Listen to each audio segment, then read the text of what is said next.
Hello and welcome to my MTGCardmarket.com constructed video series.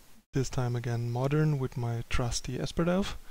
Haven't written or talked about the deck in quite a while, but the modern format has changed a lot since the last time I talked about it, so I figured it would be time to revisit it, and I did some revamping on it. Like, the main deck is mostly still the same. I have this figure as a 5th removal, which is pretty good against Infect, Burn, Affinity.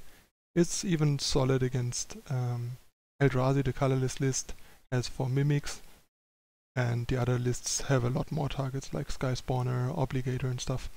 So it's a pretty solid removal still. It's also pretty good against Court decks. And in fact, it's all in all a pretty well positioned card in the format.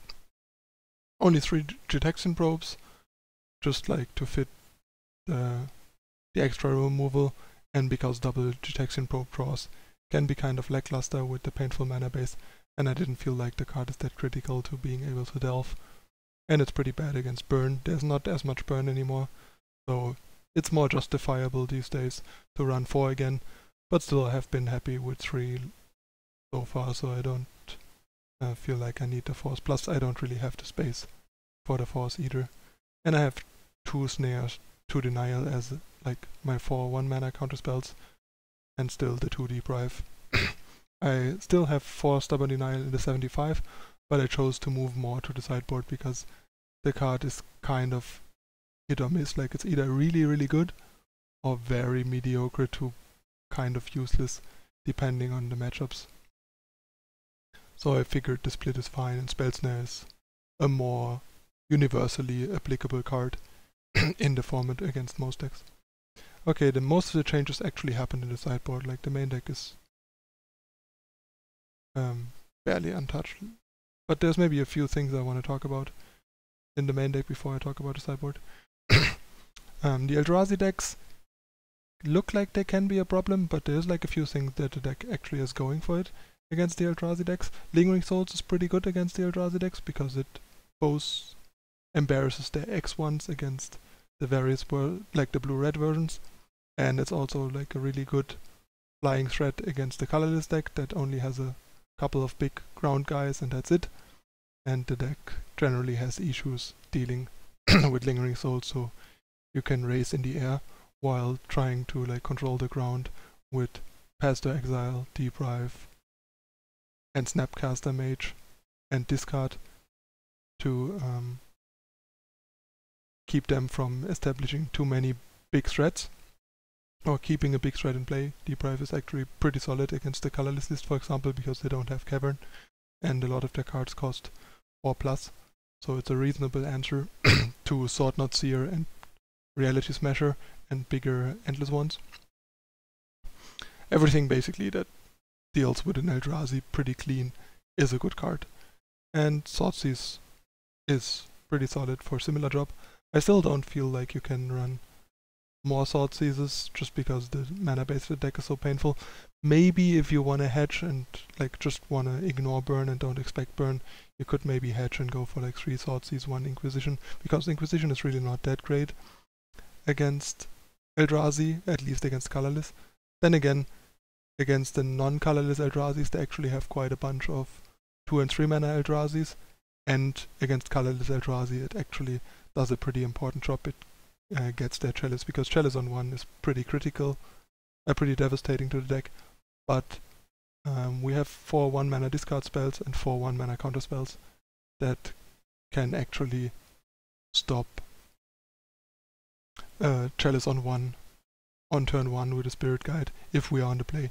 If we are on the draw and they have Chalice plus Simian Spirit Guide, there's not much we can do. And yeah, we also have the 7 creatures that are bigger than all the Eldrazi's except for Reality Smasher. Cormac Angler still trades with Reality Smasher, and they only get outclassed by 6/6 or bigger Endless ones. So they do a pretty solid job at fighting on the ground against the Eldrazi's, or stalling the ground so Lingering Souls can do damage. And yeah, Snapcaster Mage just gives us more Pass to Exile to kill the big Eldrazi that resolves. So onto the sideboard where like the majority of the changes happen. One of the major gains of the deck actually is Flaying Tendrils. Before, the Court Company decks were kind of tricky, especially Absent Company. Like Kiki Court has usually went pretty well for me online, but Absent Company looks kind of scary with like all the voices and Murderous Redcap and Kitchen Things and stuff. But Flaying Tendrils solves that. It just basically is kind of a very efficient Raz against them. Because most of their stuff has 2 toughness, at least the stuff that matters, like cards like Wall of Roots, you don't really care about. So most of the stuff just dies to Flaying Tendrils, which is really great.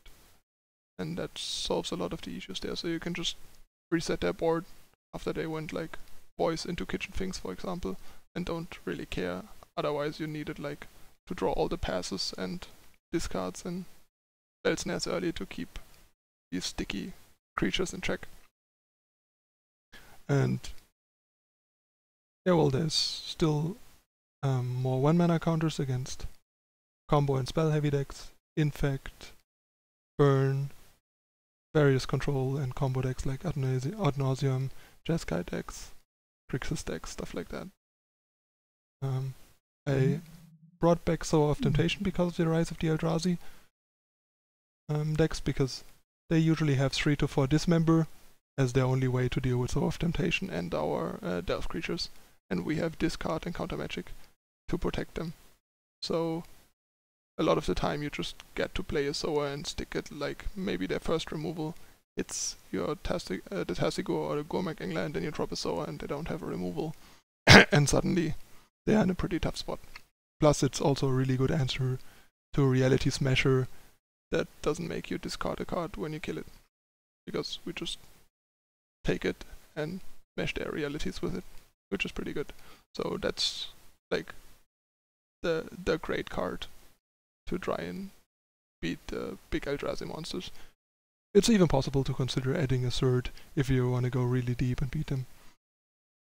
The other thing I added is Dismember, to have a 5th 1-mana removal for bigger creatures, again to help and fight Eldrazi's.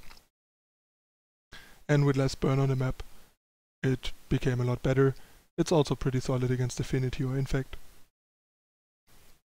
Became a bit more important to have removal for big creatures against Affinity once they up the amount of Master of Ethereum and reduce the amount of Edge Champion. The second Disfigure to have another early removal against mana creature decks, Infect, Affinity and Burn, where you don't necessarily want to pass early to give them the acceleration.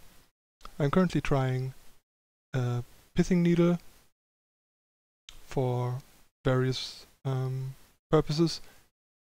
For one, it can help with Eye of Ugin if necessary, but more importantly it shuts down the up to 4 Relic of Progenitus that especially the colorless Eldrazi are usually running in their sideboard, and which can be pretty good. They are not necessarily great against the deck depending on how it goes and when they draw them, but like a turn 1 Relic can be pretty problematic, especially when we're on the draw and we can't discard it.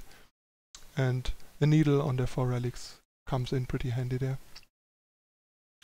And I also brought back Spellskite because it's pretty good against Burn and Infect, especially Infect being a lot more prominent these days. Even though Twin is gone, the card still does enough of a job, and it's still a solid card against Affinity, basically stopping them from doing any Arcbound Ravager shenanigans, because you can just redirect the modular to the Spellskite. And it also helps against fringe decks like Bogles and stuff. Just a solid one-off. Yeah, there's not much else to say. The Celestial Purge is gone, because there's not much Black-Green X mid-range decks anymore where the card really shined. Sure, there's Burn, but there's even less Burn, and the card wasn't that great against Burn anyway. Twin is also gone, which was one of the reasons the card was there. So yeah, the card's just not that appealing anymore. Disenchant is still around though, because it's the only way to deal with a resolved Chalice on 1, plus it's also just a solid card against Affinity and Infect, among others. Or even Ad Nauseam, for example. Just a fairly versatile card to have. I could even actually see considering having a second, potentially, but currently I don't really feel like I need it that much, and there's not really space either. Yeah, is there anything else? I think that's it for the deck for now. If you have any further questions or remarks, let me know in the comments, and let's jump into game 1. See you in a second.